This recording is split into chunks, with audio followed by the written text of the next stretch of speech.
This is TWiT. Well, Lindsay Turrentine, looks like another setback for Tizen.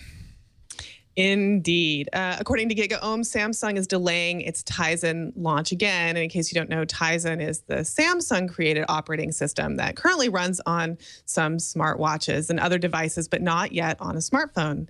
And Tizen was supposed to hit a smartphone at a Russian conference, and Samsung pulled the plug on that, saying that it needed to do, or suggesting that it needed to do a little bit more work on its app store. So people who are interested in that operating system are a little bit disappointed, and it's slowing down Samsung's attempts to become a little bit more independent of Google and Android.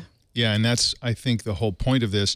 I always believed that Samsung must see Tizen as kind of a fallback position, a sort of plan B if Android or the Google relationship don't work out.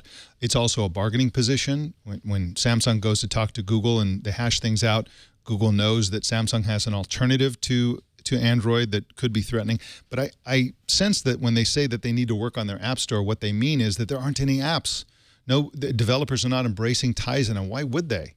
I mean, Tizen is a tiny, tiny, tiny alternative to Android, and Android is a gigantic monster that, you know, everybody uses. And so they're really having trouble bootstrapping this thing, apparently. And yeah, I'm sorry. Yeah, I mean, I feel like essentially Tizen doesn't exist yet. Right. Exactly. And it's been hard enough for, you know, the Microsofts and the Amazons of the world to drive this kind of independent app store. Samsung making this only for their devices is going to be very frustrating. But my impression is that this is also really important for the Internet of Things for Samsung, and that Samsung may be, I'm just speculating here, but that Samsung may be sort of stepping back a little bit and thinking, okay, we've put all this energy into this operating system.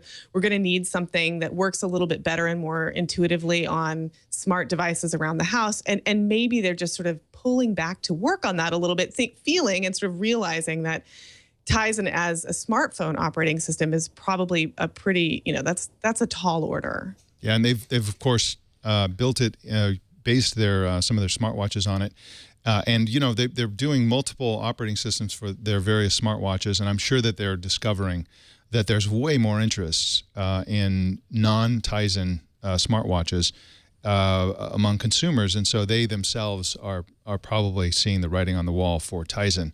And it's not pretty. So. No. And according to the Wall Street Journal, analyst and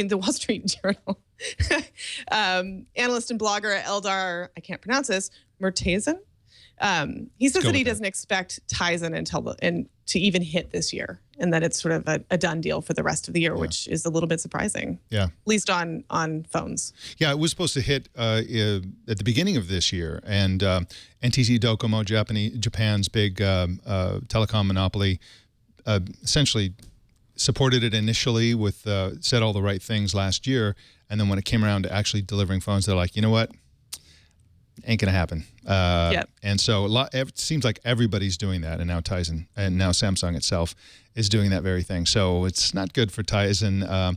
It's always been a kind of a weird thing, and you know, a lot of Samsung fans, in fact, are actually Android fans. And so whether they realize it or not. Yeah. And many, you know, the most hardcore ones, Jason, do realize it, and really their loyalty is with Android. This is both a blessing and a curse for Samsung, because of course they want the business, they want to sell the phone, but then when it comes down to loyalty, those same customers would just as happy switch, you know, they'd be happy enough to switch to an HTC or a Moto X or whatever, because their real loyalties with Android. Samsung possibly created a precedent within their company very recently. In fact, I think last week, they switched the original Galaxy Gear smartwatches that were Tizen, or that were Android.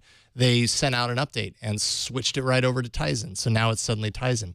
I do wonder if Tizen becomes a thing and becomes a successful thing. This would obviously be, I imagine, at least a couple of years down the line if it were to happen, if Samsung would do the same thing on phones. They certainly have the cojones to do something like that. Like, what can I say here? And Samsung, you know, Samsung has worked very hard to differentiate its version of Android and much to a lot of people's chagrin. I mean, there are a lot of people who really hate the fact that Samsung's operating system always looks and functions so differently, or its version of Android. So I can see it so desperately wants to separate itself and to sort of, I don't know, make its own path in the mobile OS world, but then it's just sort of tied to this great functionality on the back of Android. Yeah, and I love it when you talk about Android, Jason. Yeah, and apologies to our Spanish language viewers. Yeah, I know. That may have not sounded like a bad word to me, but I'm sure I offended somebody. I'm sorry about that. Especially Tizen users. Well,